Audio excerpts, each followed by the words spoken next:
오늘은 올바른 성찬 참여라는 제목으로 하나님의 말씀 전하도록 하겠습니다. 작년에 안철수 교수가 미국을 방문했다가 크게 부끄러움을 당한 일이 있었습니다. 그가 기부재단을 만들고 그 시행착오나 운영 방식에 대한 조언을 얻기 위해서 마이크로소프트사의 빌 게이츠 회장을 만나러 갔는데 문전박대를 당했습니다.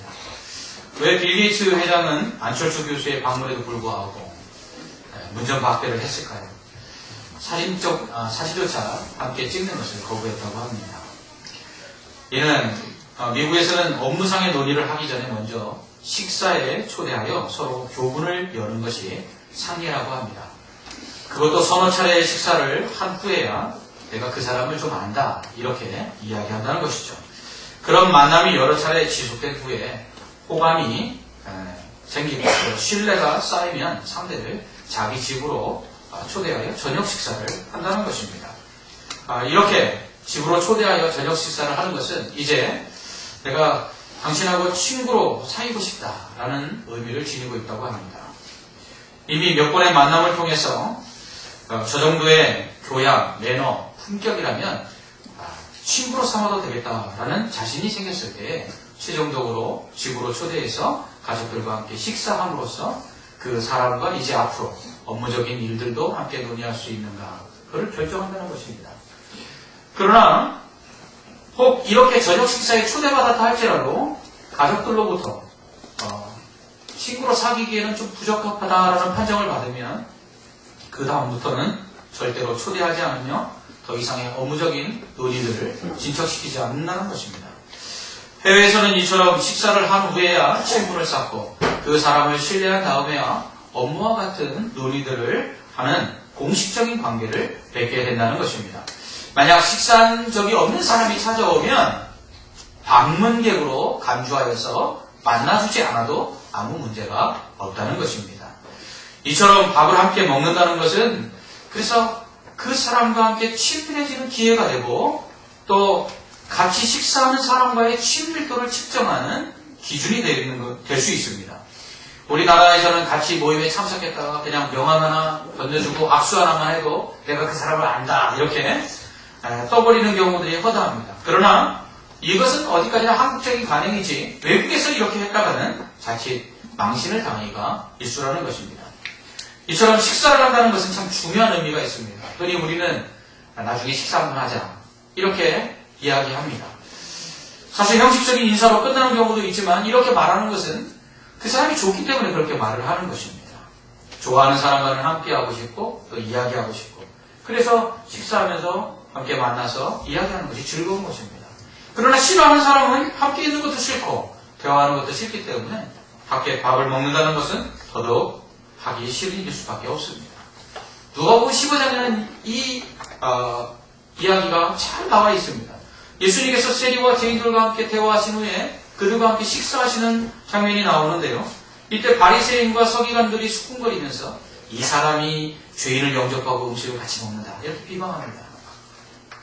이러한 바리새인들을 향해서 또 서기관들을 향해서 예수님은 이런 잃은 양 비유와 그리고 잃어버린 드라크마 그리고 집 나간 탕자의 비유를 통해서 예수님이 찾으시는 것은 죄인들이다 라고 말씀하시면서 예수님은 죄인들을 사랑하시기 때문에 그들과 식사한다 이렇게 말씀을 하십니다. 이처럼 누군가를 좋아하면 우리는 식사하고 그 사람을 싫어하게 되면 같이 식사하는 것을 꺼리게 되는 것입니다. 바리새인들과 서기관들은 죄인들, 세리들 이 사람들이 싫었기 때문에 함께 식사도 안 했고 그렇게 그들과 식사하는 예수님도 싫었던 것입니다. 이처럼 식사는 그 사람을 좋아하는지 싫어하는지를 나타내는 증거가 됩니다. 이렇게 식사가 사람과 사람 사이를 가깝게 만들고 또 친밀감을 조성하기에 초대교회는 매번 예배 때마다 식사를 했습니다. 이것은 초대교회 성도들이 얼마나 서로 사랑하며 또 하나가 되어서 친밀하게 지냈는지를 보여줍니다. 제가 예배드린 후에 우리 성도님들께 식사하고 가라고 하는 이유가 바로 이것입니다. 주일 아침에 식사를 하고 온 지 얼마 안 돼서 식사를 못 하시겠다 이렇게 말씀하시는 분들이 계십니다. 이런 분들에게는 부탁을 드립니다. 앞으로는 주일날 식사하지 말고 오십시오. 그래서 주일날 함께 식사하시기 바랍니다. 밥을 먹어야 식구가 되는 것입니다. 사실 일주일 중 성도 간의 교제가 여러분 얼마나 되고 계십니까? 교회는 공동체라고 말하지만 어쩌면 일주일에 한 번 예배드리러 오는 모임으로 전락하고 있지 않는가라는 생각을 할 때가 많습니다. 언제 우리가 하나 되고 언제 우리가 친밀하다는 것을 느낄 수 있습니까? 그것은 함께하는 시간입니다.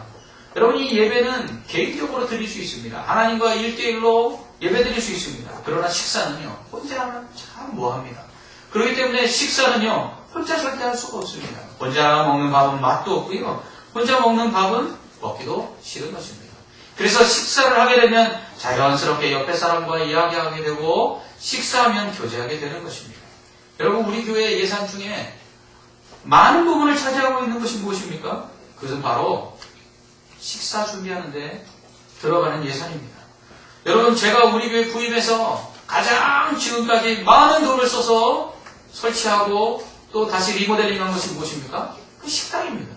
왜 교회가 식당을 저렇게 다시 만드는데 수많은 비용을 들이고 또 식사를 준비하고 그것을 함께 나누는데 왜 많은 예산을 투자하는 것일까요? 그것은 바로 식사가 중요하기 때문입니다. 그 식사를 통해서 교회는 또 다른 영적인 은혜들을 공급하고 또 그것을 누릴 수 있기 때문입니다.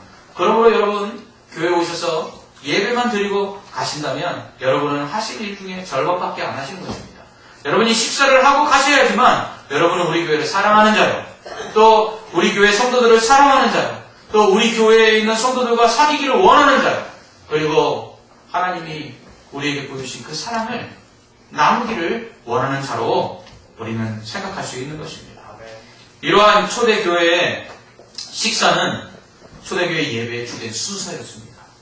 사도행전 2장 44절로 47절에서 예수님께서 승천하신 후에 제자들에게 오순절에 성령을 주시고 그 성령 받은 제자들이 나가 복음을 전함으로 예루살렘 교회가 세워지게 되는데, 이 예루살렘 교회의 모습을 사도행전 2장 44절로 47절에 기록하고 있습니다. 거기에는 이렇게 되어 있습니다. 믿는 사람이 다 함께 있어 모든 물건을 서로 통용하고 또 재산과 소유를 팔아 각 사람의 필요를 따라 나눠주며 날마다 마음을 같이하여 성전에 모이기를 힘쓰고 집에서 떡을 떼며 기쁨과 순전한 마음으로 음식을 먹고 하나님을 찬미하며 또 온 백성에게 칭송을 받으니 주께서 구원받는 사람을 날마다 더하게 하시니라. 아멘. 이렇게 기록되어 있습니다. 그러므로 초대 예루살렘 교회의 모습을 보면, 첫째, 믿음 안에서 서로 물건을 통용했습니다. 서로 사랑하니까 네 것 내 것이 없었습니다. 둘째로 자신의 재산과 소유를 팔아 각 사람의 필요에 따라서 나누어줬습니다. 재산과 소유를 팔아 사도들의 발 앞에 가져오면 사도들이 그것을 가난한 자들에게 필요에 따라 나눠줬습니다. 또한 셋째로 성전에 모이기를 했었습니다. 그때는 성전이 있었기 때문에 성전에 모여서 제사도 드렸습니다. 또한 넷째로 집에서 모였는데, 집에서 모여서는 예배를 드리는데 이들이 집에서 모여서 한 것이 무엇입니까? 떡을 떼며 기쁨과 순전한 마음으로 음식을 먹었습니다. 다섯째로 성전에서든지 집에서 모일 때든지 하나님을 찬양했습니다.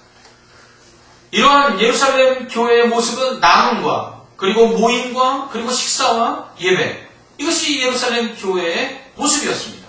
이러한 초대 교회의 식사는 분명히 성도 간의 친밀감을 더해줬을 것입니다.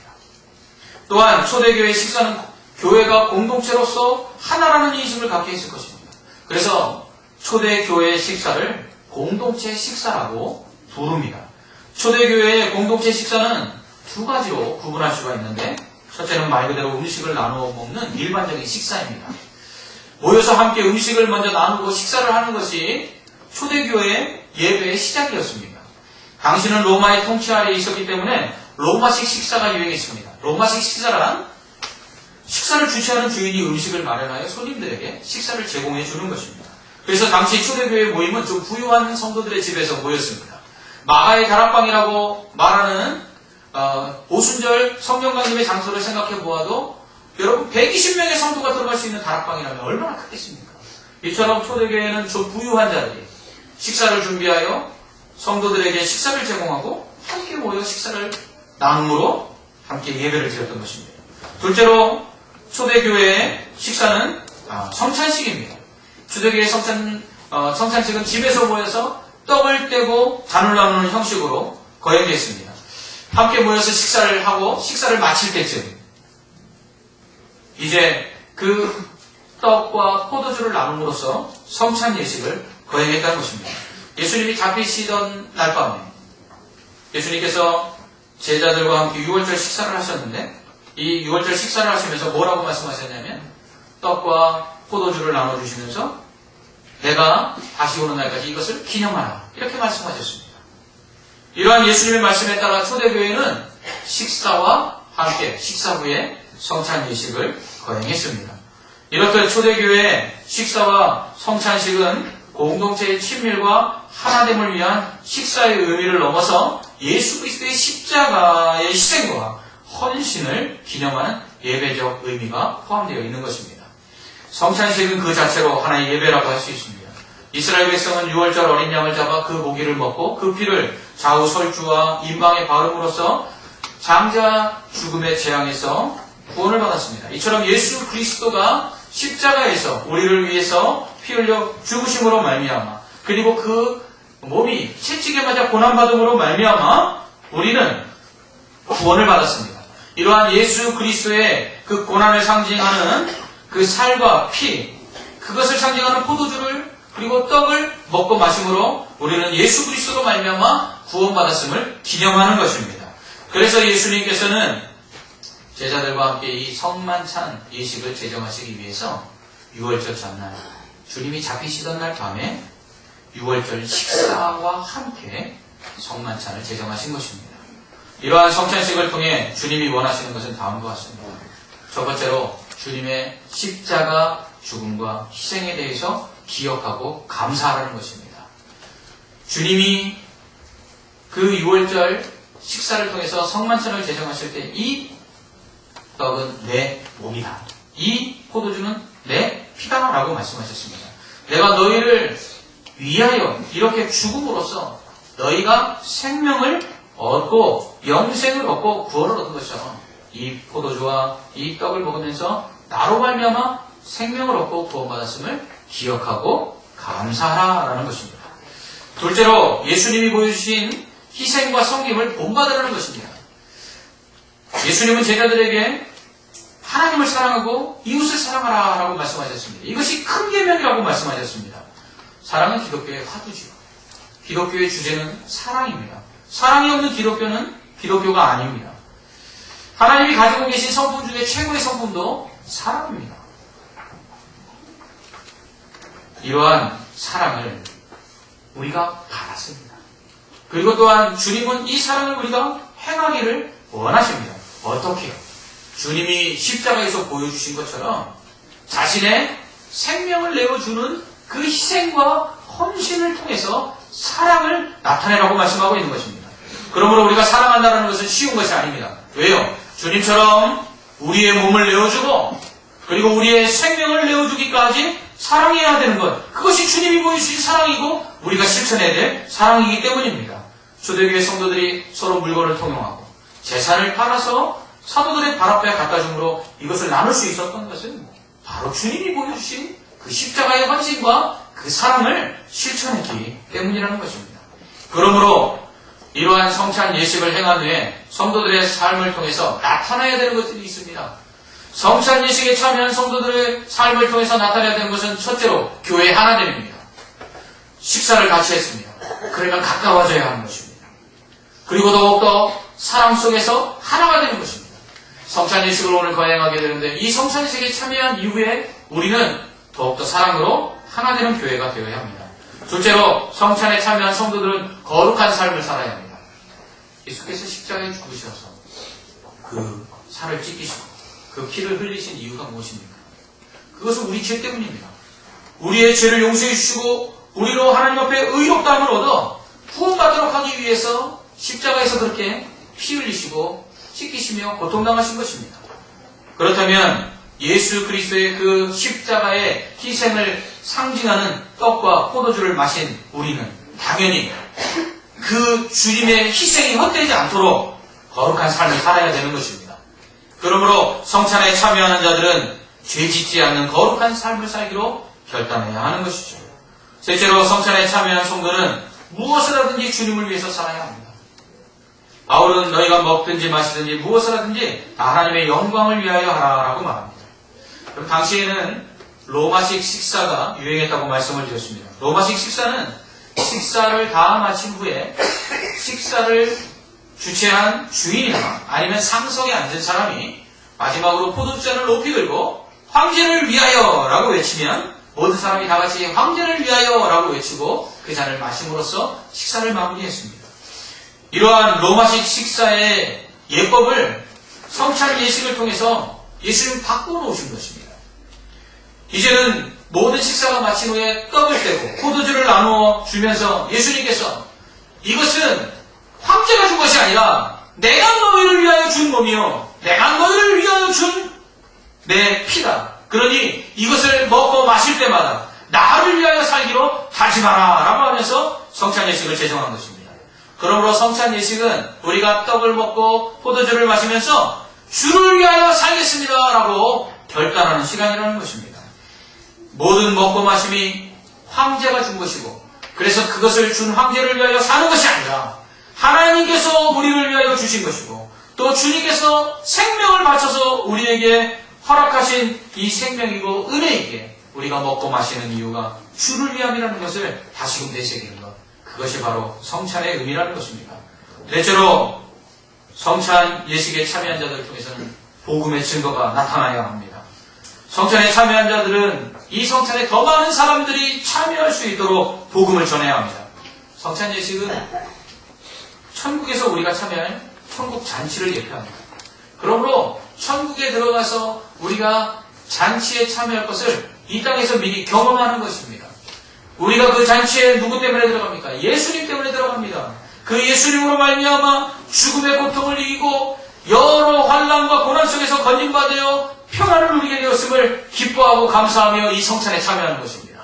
그리고 앞으로 있을 천국에서 그와 같이 또 누릴 영원한 안식과 기쁨, 그것을 미리 마음에 소망하며 이 잔치에 참여하는 것입니다. 그렇기 때문에 이 천국 잔치에 주님은 더 많은 사람들이 참여하기를 원합니다. 그러므로 성찬에 참여한 자들은 복음을 전하는 자들이 되어야 합니다. 이처럼 성찬을 행하는 궁극적인 목적은 예수 그리스도를 통한 하나님의 삶을 깨닫고 우리도 예수님처럼 서로 사랑하며 예수님처럼 거룩한 삶을 살고 오직 하나님의 영광을 위하여 살며 주의 복음을 땅끝까지 전하기 위해서 우리가 성찬을 행하는 것입니다. 이것을 잘 보여주는 것이 오늘 본문 말씀입니다. 바울은 고린도 교회가 성찬에 참여할 자격이 없다고 말합니다. 왜 이렇게 심한 말을 했을까요? 그것은 그들이 파당을 지었기 때문입니다. 그들이 파당을 지은 모습은 성찬식에서도 나타났습니다. 바울이 고린도 교회를 향해 성찬식에 참여할 수 없다고 말한 이유는 이와 같습니다. 당시 로마식 식사는 초대한 주인의 자리를 중심으로 초대받은 손님들의 그 신분이나 주인과의 친밀도에 따라 자리가 결정이 되었습니다. 그래서 주인을 중심으로 이 식사 자리에 상석과 그리고 말석이 결정되었습니다. 그리고 그 자리의 상하에 따라서 음식이 차별이 있었습니다. 그래서 상석에 앉은 사람일수록 좋은 음식과 그리고 많은 음식을 먹을 수가 있었습니다. 그런데 고린도 교회가 파당을 짓고 나니까 성도들이 함께 모여서 예배하기 위해서 식사하는 그 자리에 이러한 그 로마식 식사의 예법을 부당하게 사용하기 시작했습니다. 어떻게? 자신들과 파당을 지은 사람들에게는 일찍 오라 청하여서 그 식사 자리에 상석에 앉혀놓고 음식을 먼저 제공하고 많은 음식을 제공합니다. 그리고 자기들과 맞지 않는 사람들에게는 식사의 자리에 늦게 와도 그들을 기다렸다 먹지 아니하고 먼저 먹어버렸습니다. 그리고 가난한 자들은 구별하여서 오히려 차별하였습니다. 그러다 보니까 어떤 일이 일어났냐면 교회가 함께 식사하는 자리에 어떤 사람은 먼저 먹고 배부르고 어떤 사람은 심한 경우에는 먼저 마시고 취하는 경우가 있었습니다. 그런데 가난한 자들과 그리고 그 식사 자리에 초대한 주인과 가깝지 않은 사람들은 늦게 와서 먹을 음식이 없었고 그리고 심지어는 줄이기까지 했습니다. 여러분, 이러한 모습이 어디 교회에 계십니까? 먹는 것 가지고 하는 것이 제일 치사하다고 하지 않습니까? 고린도 교회는 치사한 교회였습니다. 먹는 것 가지고 사람들을 차별했습니다. 여러분, 이것이 어디? 예수 그리스도의 십자가로 말미암아 그 살과 피를 먹고 마심으로 말미암아 구원받은 자들의 합당한 모습을 할 수 있겠습니까? 그러므로 고린도 교회를 향해서 바울은 뭐라고 말합니까? 하나님의 교회로 업신여기고 있다. 빈궁한 자들을 부끄럽게 하는 것이라고 책망합니다. 이것은 예수님이 정해주신 성찬의 의식, 성찬의 정신과 맞지 않는 것이라고 책망하고 있습니다. 여러분, 떡을 먹고 포도주를 마시면 그것에 합당한 삶을 살아야 되는데 고린도 교회는 그러지 못했던 것입니다. 우리나라 말에 이런 말이죠. 밥과 파라는 말. 여러분, 우리가 성찬 예식에 참여한 후에는 예수 그리스도가 생명을 통해서 우리에게 주신 그 떡과 포도주, 밥을 먹었다면 밥값을 해야 합니다. 그것은 무엇입니까? 사랑하는 것입니다. 그러므로 바울은 이렇게 나누고 차별하여 자신들만 먼저 먹고 배부르며 취한 자들을 향해서 주의 떡이나 잔을 합당하지 않게 먹고 마시는 자라고 책망합니다. 심지어 주의 몸과 피에 대하여 죄를 짓는 거라고 말합니다. 그리고 더 나아가서 자기 자신에게 죄를 먹고 마시는 것이라고 말하고 있습니다. 이렇게 사랑 없이 성찬에 참여하는 자들, 그리하여 떡과 포도주를 마시는 자들은 주의 몸과 주의 피에 대하여 죄를 범하고 자기 죄를 먹고 마시는 것이며 나아가서 이로 인해서 하나님의 징계를 받는다고 바울은 말합니다. 바울은 고린도 교회를 향해서 이렇게 말합니다. 너희 중에 약한 자가 많고 너희 중에 병든 자가 많고 너희 중에 잠자는 자, 곧 죽은 자가 적지 않다. 그런데 이것이 성찬을 잘못 행하였기 때문이다 라고 책망하고 있는 것입니다. 여러분, 성찬에 우리가 참여했다면 우리가 성찬에 참여하여 먹고 마신 예수 그리스도의 그 몸과 그 피를 상징하는 떡과 포도주, 그 가치를 인정하고 그에 합당한 가치 있는 삶을 살아야 한다는 것입니다. 그래서 사도 바울이 내린 고린도 교회를 향한 처방은 기다리라는 것입니다. 성찬식에 참여했을 때 자신과 친한지 여부를 따지지 말고 모든 사람이 다 모일 때까지 기다렸다가 동일하게 나누어주고 동일하게 먹고 동일하게 기뻐하라고 말씀하고 있는 것입니다. 만약 시장하면 집에 가서 먹으라 라고 당부하고 있습니다. 그러므로 성찬에 참여하는 올바른 자세는 자신을 살피는 것입니다. 먼저 지난해 예수 그리스도의 십자가의 사랑과 은혜 충만한 것을 살펴야 합니다. 여러분, 내가 예수 믿는 사람으로서 정말 예수님의 구원의 은혜에 감격하고 또 예수님의 그 구원의 은혜에 감사하며 살고 있는가? 이것을 기억해야 합니다. 둘째로 올바른 성찬의 참여 자세는 사랑을 행하고 있는지를 살피는 것입니다. 내가 오늘 미워하는 마음으로 성찬에 참여하고 있지는 않는가?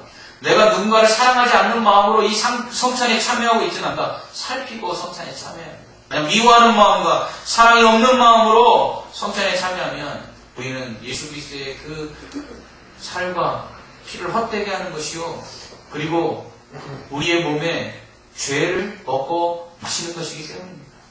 셋째로 올바른 성찬 참여는 하나님의 영광을 위해 살고 있는지를 살피는 것입니다. 성찬에 참여하는 자는 무엇을 먹고 마시든지 어떤 일이든지 다 하나님의 영광을 위하여 해야 한다라는 의무를 다시 한번 결단하고 먹고 마시는 자입니다. 이제 우리는 우리를 위해서 사는 것이 아니라 주님을 위해서 다시 사는 자로 태어났습니다. 그러므로 이전에 나 자신을 위해 세상을 쫓던 삶을 버리고 오직 하나님의 영광을 위해 주님처럼 순종하며 희생하며 헌신하는 삶을 살아야 합니다. 이렇게 우리 자신이 구원의 은혜에 감격하고 있는지, 우리 자신이 사랑을 행하고 있는지, 우리가 무엇을 하든지 주의 영광을 위하여 죄짓지 아니하고 있는지, 또 우리가 이 주님께서 주신 이 구원의 은혜를 전하고 있는지, 이것을 살피고 우리가 이 성찬에 참여할 줄 믿습니다. 기도하겠습니다. 하나님, 이제 성찬식을 거행합니다. 하나님, 이 성찬 예식을 통해서 주님의 그 구원의 은혜를 다시 한번 기억하게 하시고 우리 안에 사랑이 얼마나 있는가를 점검하게 하시며 먹고 마실 때마다 주의 영광을 위하여 살기로 다시 한번 다짐하며 주를 위해 살 뿐만 아니라 또한 주의 복음을 전하고 있는지 살피며 이 성찬에 참여케 하여 주시옵소서. 그렇게 우리에게 구원의 은혜와 하나님의 큰 사랑과 그리고 감격이 오늘 성찬을 통해서 우리 안에 넘쳐나게 하여 주시옵소서. 예수님 이름으로 기도합나이다. 아멘.